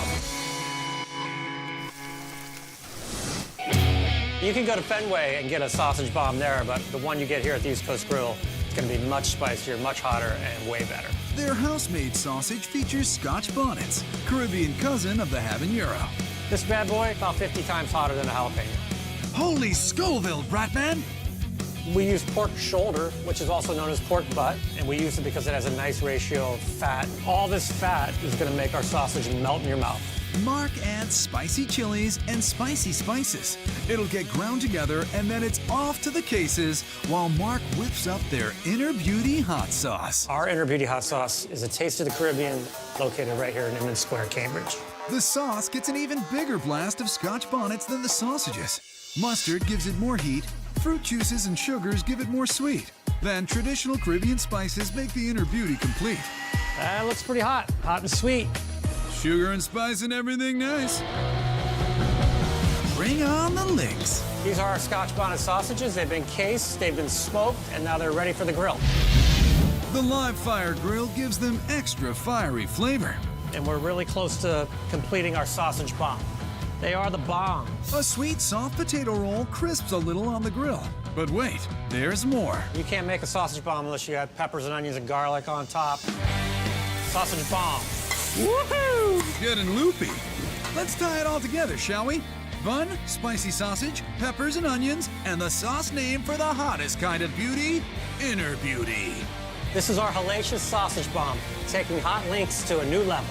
Now that's a hot dog. Ooh. It's like tangy but spicy at the same time. It's got a kick. Woo! There's peppers on top, but there are peppers inside of it. It's amazing. Awesome. I think it's all the peppers and the onions draped in the Inner Beauty sauce up top that are doing the real damage to my senses now. It's like I can start to feel myself sweating now. It's like a line of sweat on the crown of my head. The only thing more popular than the hellacious sausage bomb are the jerk wings from hell. I think they order food with the word hell in the name because they see it as a challenge. And, everybody wants to be a little bad, right? welcome our next infernal guru, the other Chef Mark. The jerk wings from hell are one of my favorite items on our menu. It's smoky, spicy, and just super flavorful. Kicks your butt, you know? Once again, that heat source is a Scotch bonnet scorch. You ate one of these, you'd be hurting for days. For a jerk marinade bursting with Caribbean flavors, he takes ginger, scallions, and garlic and adds nutmeg, allspice, and thyme. Like all good things, this sauce takes a little time. Get it? Blend it up, and what a jerk. Spicy. After a 24-hour brine, a 24-hour marinade, and 2 hours in the smoker, what's the story with these wings? These wings have been through a lot. A char on the flame for outer beauty, and a toss in the sauce for inner beauty. Our jerk wings come with banana guava ketchup. I know it sounds crazy. Yes, jerk wings make strange panfellows. Onions, guava, tomato, pineapple, and then Marco's bananas. Jerk rub goes in, and then just a bit of a blend.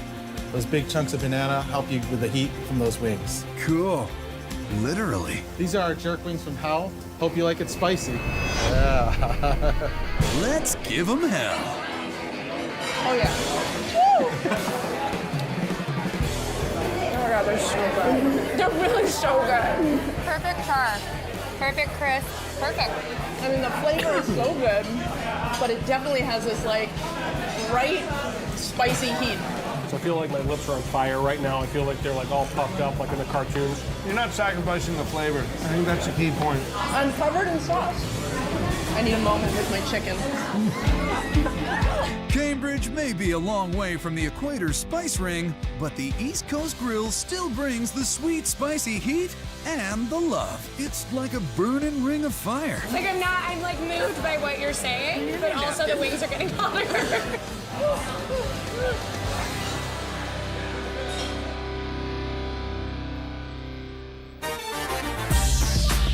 There's hot, there's really hot, and then there's hella hot. And a taste of home in Portland if you grew up in a blast furnace. That is the spiciest thing I've ever had in my life. The glitz and glamour of Las Vegas will add spice to anyone's life. But if you take your heat with a hit of reggae Rasta chill, head over to Wing King. It's like coming to our second family, you know? It's just like a little hub where all the homies come through. Brothers and sisters may sway to the positive vibrations here, but sauce is the boss at Wing King. With volcanic ash. That's why I say, oh, hell no. I don't want to go in a volcano. For more dessert-like sweet with your heat, try Wing King's Pigalicious pork wings with spicy strawberry cheesecake sauce. You heard me. The scorching sweetness starts with strawberry preserves, cayenne, cinnamon, and look out, a teensy scotch of that blazing 9 million Scoville unit extract. And for that creamy cheesecake flavor, we add a little bit of vanilla yogurt. That's fire, baby, fire. In fly the pork shanks, AKA pig wings. We take these 4-ounce little piglets of love and fry them to a golden crisp brown. Because here in Sin City, pigs fly. Now we be jamming. With these babies bubbled, let's bust out the berry. Squeeze a little sauce on there and toss them in the sauce. This is the epitome of sweet heat. Our flying piggies land on the plate, and to keep things cool, an extra dose of vanilla yogurt lusciousness. Watch these little piggies fly off the plate right into your mouth. Wow. Never thought I would like dessert on pork. This is phenomenal. The vanilla yogurt hits your lips, right? And it's real sweet at first. Then you bite into it. It's real juicy and tender. Oh, it's so good. Whoa. Whoa. Now, pork is just so well cooked. It's perfect throughout. Oh, yeah, it's falling right off. Look at that. Crazy, right? Like a meaty dessert all up in your mouth. Even through the fire, it's all good at Wing King, where the saucy Vegas vibrations keep things hot and easy. Wing King is the king.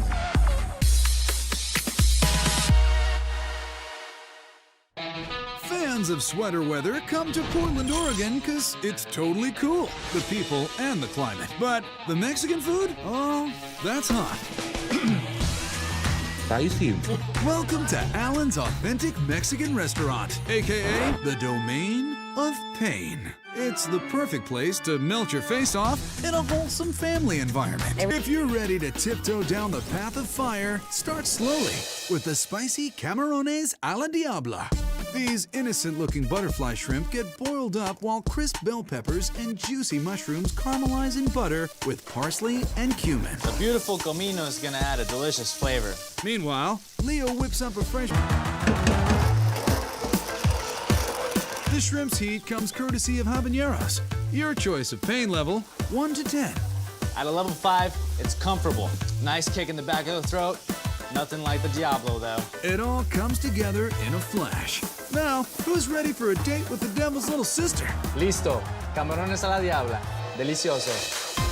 Oh my God, these camarones are so bomb. They are. And this is delicious. The peppers are really prominent. The sauce is not overpowering.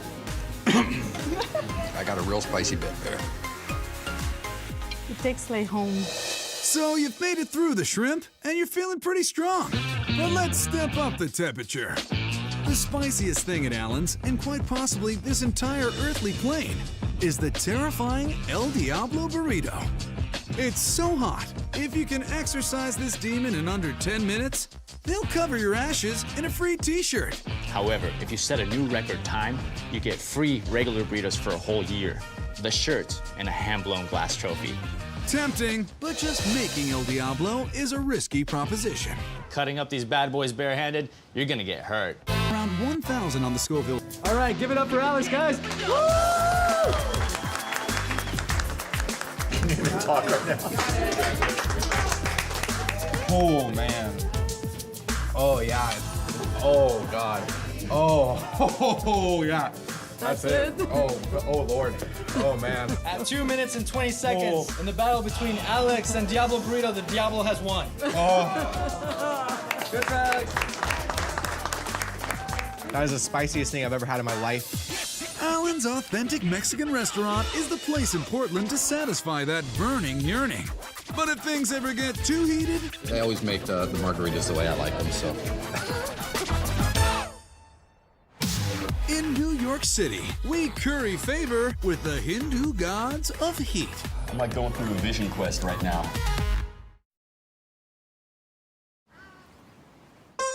The East Village in New York City has long been a hotbed of multicultural cuisine.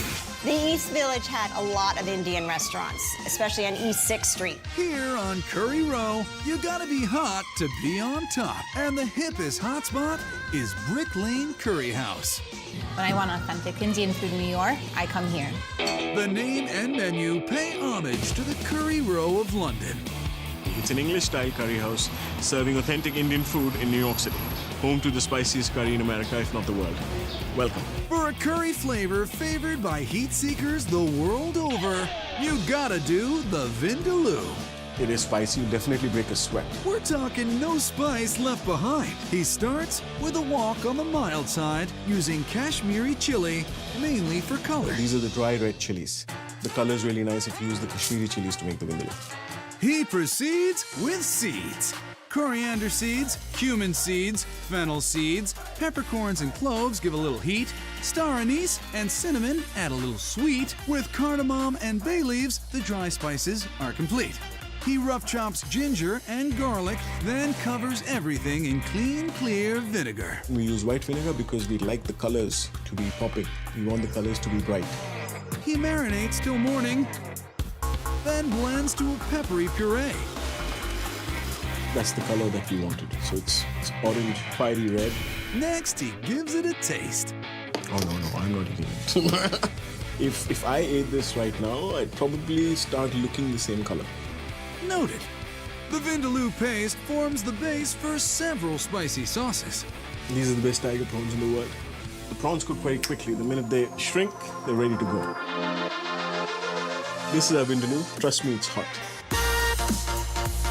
Heat-seeking mission, ready to launch. Wow.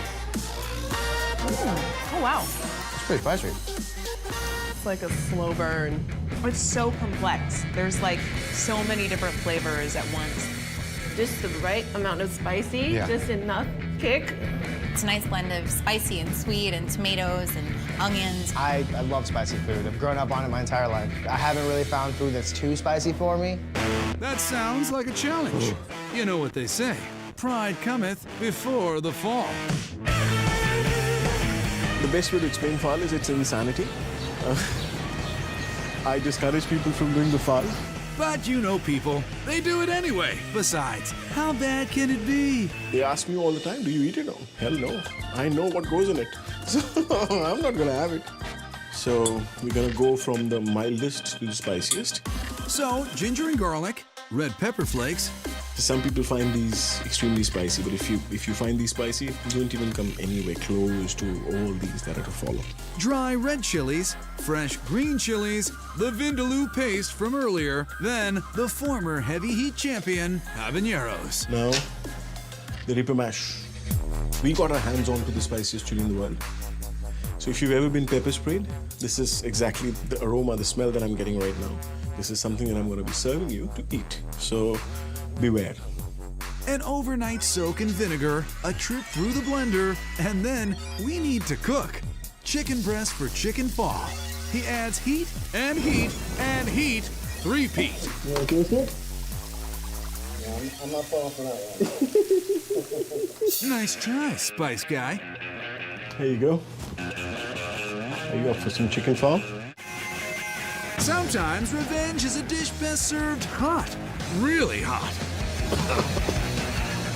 What's wrong? Like tickles. This is going to be painful. Ooh. Pretty much the back of my mouth is extremely on fire. Yeah. Woo! And it's like slowly spreading through my throat.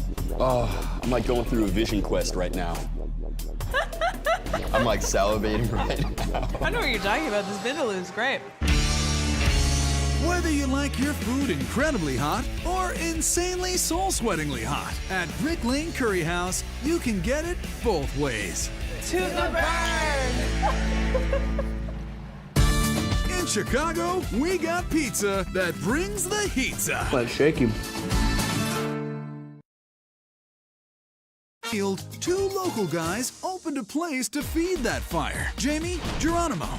Why Big G's? Our last names start with the letter G, so it made sense for us. Also, Big G's rhymes with cheese. And they aim to please. That spirit of goodwill probably comes from their long friendship. Since elementary school, we went to school together all the way through high school and even actually through college. Back in the kitchen, Jamie's got a one-of-a-kind pizza quesadilla mashup, the Spicy Games. We'll start out with a little cornmeal flour on the table, give it a little hand toss.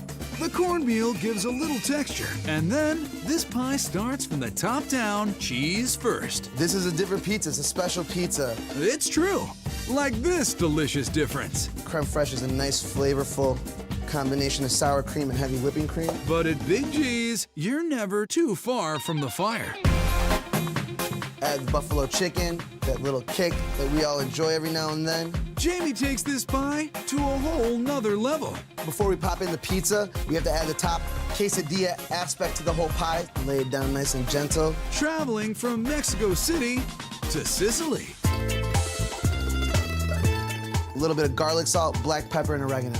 Then into the fiery flames. Pop it in the oven. Burn, baby, burn.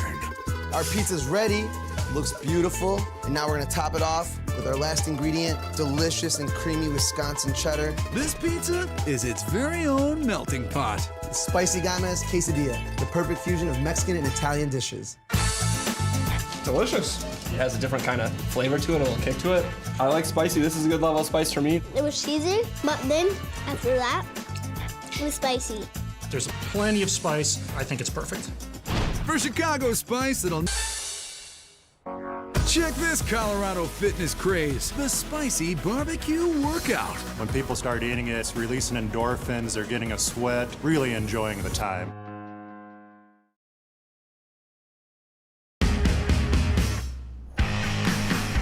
If you're rambling in the shadow of the Rockies, you may catch a spicy southern whiff near Longmont, Colorado. Well, sir, these bad boys feature a whole heap of hand-pulled apple and hickory smoked pork butt. Oh, that is the really good piece. We call those the pork nuggets. Nuggy goodness. With the pork properly pulled, a rich mix of spices form the base of a fragrant cilantro lime slaw, including coriander, cumin, and ancho chili powder. Ancho's got a good, rich flavor to it, so that's gonna bring the heat. Then a blaze of tasty color, chopped cilantro, radicchio, and thinly cut red onions, topped with tart lime juice and apple cider vinegar, all tumbled into crisp shredded cabbage, and now to summon the ghost sauce. How can you go wrong?